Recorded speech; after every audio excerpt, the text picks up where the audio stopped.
Hello welcome to Haripriya's media. ఏపీలో ఎన్నికల hit మొదలైంది. రాజకీయ పార్టీలని ఈసారి చావో రేవో తేల్చుకోవడానికి సిద్ధమయ్యాయి. ఓవైపు వైఎస్ఆర్సీపీ రెండోసారి అధికారంలోనికి వస్తామని ధీమాతో ఉంటే, ఇటు టీడీపీ జనసేన పార్టీలు జగన్ సర్కార్పై ప్రజల్లో వ్యతిరేకత ఉందని చెప్తుంది. ఈసారి పొత్తుతో చిత్తు చేస్తామంటూ తేల్చి చెప్తుంది. ఎన్నికల్లో గెలుపుపై ఎవరి ధీమా వారికే ఉంది. ఒకవేళ టీడీపీ జనసేన కూటమి వచ్చే ఎన్నికల్లో ఓడిపోతే పరిస్థితి ఏంటి? అయితే ఒకవేళ అధికారంలోనికి వస్తే ఎలాంటి నిర్ణయం తీసుకోబోతారనేది చంద్రబాబు స్వయంగా చెప్పేశారు. ఒక మాటలో తన నిర్ణయానికి కుండ బదలుగొట్టారు. చంద్రబాబు ఓ జాతీయ ఛానల్కు ఇచ్చిన ఇంటర్వ్యూలో అడిగిన ప్రశ్నకు చంద్రబాబు సమాధానం ఇచ్చారు. అమరావతి 3 రాజధానుల అంశంపై చర్చ జరగగా చంద్రబాబు సవాల్ విసిరారు. ప్రభుత్వాలు రాజధానులు మార్చొచ్చని, ప్రపంచంలో దేశంలో ఎక్కడా 3 రాజధానులు లేవన్నారు. కానీ ఏపీ అసెంబ్లీకి వెంటనే రద్దు చేసి అమరావతి రెఫరెండంగా ఎన్నికలకు వెళ్దామన్నారు. ప్రజలు అమరావతి 3 రాజధానుల అనేది నిర్ణయిస్తారన్నారు. ఒకవేళ ప్రజలు తిరస్కరిస్తే తాను రాజకీయాల నుంచి తప్పుకుంటానని ఛాలెంజ్ చేశారు. అయితే సోషల్ మీడియాలో మాత్రం వీడియో మరోలా వైరల్ చేస్తున్నారు. వచ్చే ఎన్నికల్లో చంద్రబాబు ఓడిపోతే రాజకీయాల నుంచి తప్పుకుంటాను అన్నట్లుగా వీడియోను ట్వీట్ చేస్తున్నారు.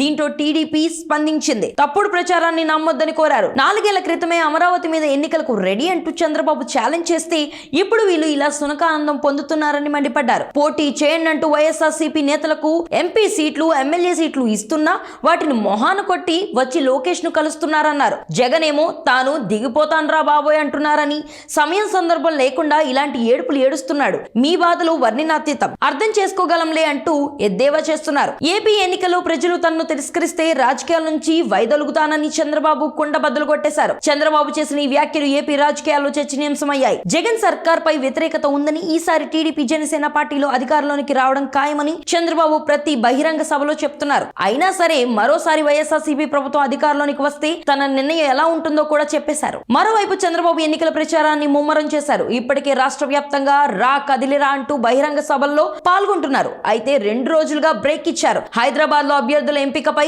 2 రోజులుగా ఫోకస్ పెట్టారు. ముందుగా 10కి పైగా ఎంపీ అభ్యర్థుల జాబితాను విడుదల చేస్తారని చర్చ జరుగుతుంది. అలాగే ఎమ్మెల్యే అభ్యర్థుల జాబితాను కూడా ఫైనల్ చేసే పనిలో ఉన్నారు. ఓవైపు వైఎస్ఆర్సీపీ వరుసగా అభ్యర్థుల జాబితాను విడుదల చేస్తుంది.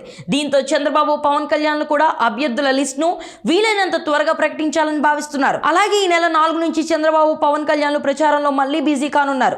వరుసగా బహిరంగ సభల్లో పాల్గొంటారు. అలాగే నారా లోకేష్ కూడా త్వరలోనే జిల్లాల పర్యటనకు వస్తారని చెప్తున్నారు.